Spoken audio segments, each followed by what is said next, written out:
street fighter.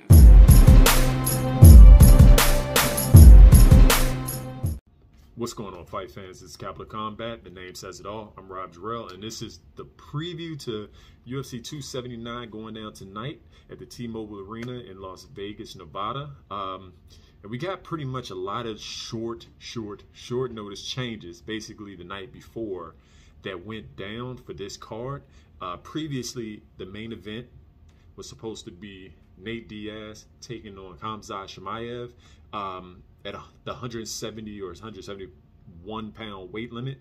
Then on the undercard, it was going to be Daniel Rodrigu3z versus Kevin Holland, and Tony Ferguson taking on Li Jiangling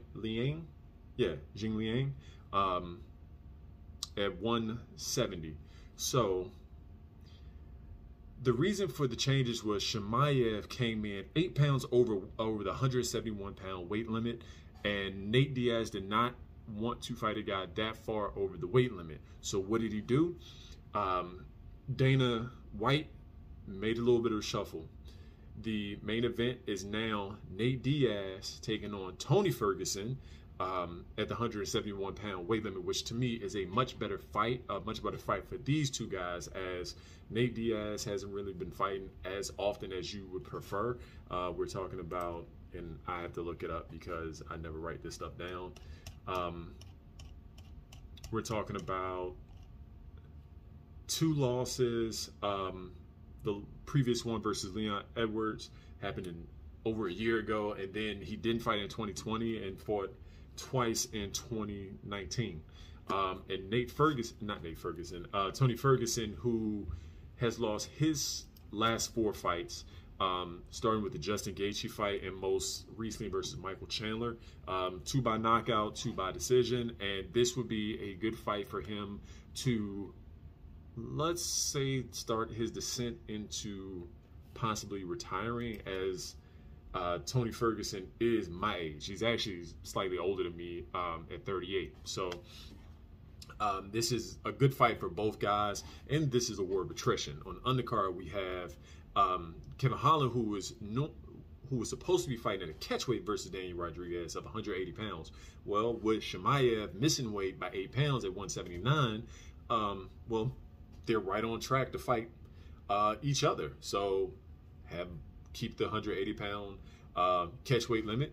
One guy is surging, the other guy's undefeated in Chimaev, and then moving Rodrigu3z fighting Li Jiangling at the 180 pound weight limit. But Jiangling he came in at 171, so he'll probably be much more comfortable after the weigh-in, or he's much more comfortable after the weigh-in putting on or rehydrating up to a decent weight, but he's still going to be at a severe weight disadvantage. Just a couple notes. This whole fight card is going to be good. Johnny Walker versus Ion Cutelaba is the opening match. Then we have Irene Aldana versus Macy Chiasson. Then we go into Li Jiangling versus Daniel Rodrigu3z. I'm actually taking Rodrigu3z in that fight. I just think he might have more in the tank, considering that he's only had 2 losses, and honestly, he's only had 1 loss with UFC. So I'm taking him possibly by knockout. I think that weight difference is just going to make too big of a difference in this fight. I'd be surprised. But let's move on to the main event. Let's start off with Khazmat and Kevin Holland. Holland has won his 2 last fights. He did not have any wins, with 2 losses and a no contest in 2021. Then he had 5 wins in 2020. So he's a name to watch out for. I think I think both guys are going to be up against it. Kevin Holland is a very tight striker. He's a very good kickboxer, and he has good ground defense. So I'm looking for this one to stay on the feet. Khazmat, switch hitter. I know this sounds crazy, but from what it seems like his natural orthodox stance, he's much more open to a left hook. When he switches to the southpaw stance, he is going to catch it right down the pipe. So it's going to be interesting to see. But you can't stop him. He's very durable, but he was up against it versus Gilbert Burns. And Gilbert Burns, who's an explosive puncher, but not really the tightest, was able to surprise him several times as Khazmat tried to push the attack. But Khazmat did land some good strikes. The straight right hand from the southpaw stance landed very well. His left hook did as well, and he has a really good left uppercut. It's a possibility that he's going to end up using that uppercut versus Holland. I don't think Holland dips down too often to avoid strikes. He's a very good lateral mover, and he kicks very well. I think he's going to attack that lead leg to keep the pressure off of himself, and then circle to his left. No, I'll take that back. He's going to circle to his right. And with this one being that both guys are over 6 feet, with Khazmat I think being about 6'1", and Holland being about 6'3", I think who's able to deliver the tighter, harder punches are going to win this fight.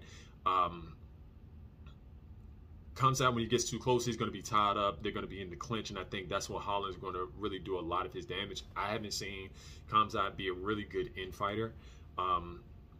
And I think if Holland attacks that lead leg with the inside kick, I think that's going to slow the attack of Khazmat. But because he's so tough, he's going to be relentless in coming in. It's just, can he avoid counter strikes when he doesn't land that right hand? He is looking to land the right hand. That's his power hand. That's his specialized hand. Sometimes he's just going to come in and just load up and try to land it. So I think he will be able to catch Holland a few times. I actually think he's going to knock him down. But in Holland's losses, those losses came from him fighting top-tier wrestlers.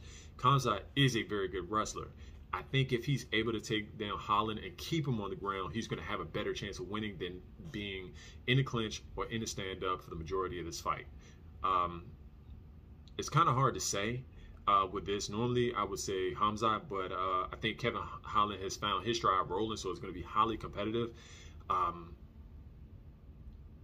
And it may come to a split decision. I think you can't count Holland out. He's going to be alive. He's going to be live, and I really don't know how their styles are going to mesh up.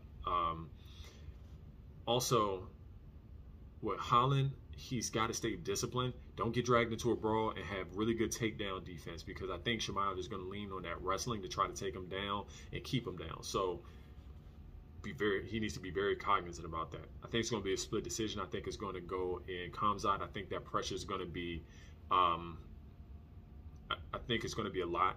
But if Kevin Holland starts landing down a pipe, very tight, don't worry about brawling. Don't worry about swinging for the fences. Just stay disciplined. I think he has a better than good chance to win.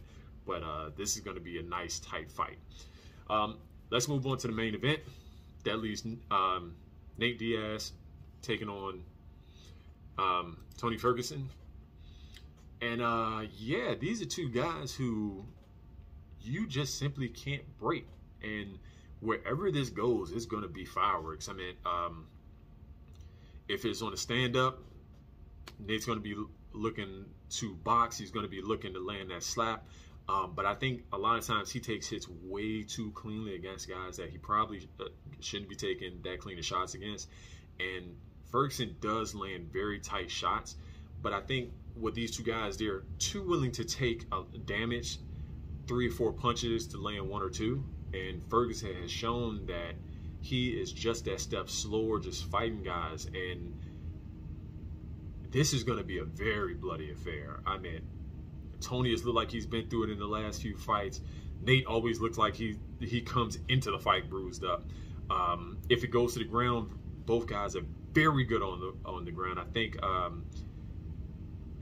Nate might have the edge on that one. I think Tony, even though he's a very good wrestler, I don't know how much he's going to be able to hold Nate down there. And this is when they're going to have to lean on their Brazilian Jiu-Jitsu. And I think Nate is just better at that. But whew, both of these guys are going to bend, but they're not going to break. And I think if they can keep it standing up and not on the ground too much, we're going to see an extremely exciting fight. I really don't have a strategy other than, whoever wilts first is going down, and these guys, it's going to take a lot to punch these guys. So I think this card is going to be extremely exciting. Not your top tier card, but it's going to be a very entertaining card, and I'm looking forward to it. You all should too. This video is actually run a little bit longer than I personally wanted it to, but that's all I got for you guys.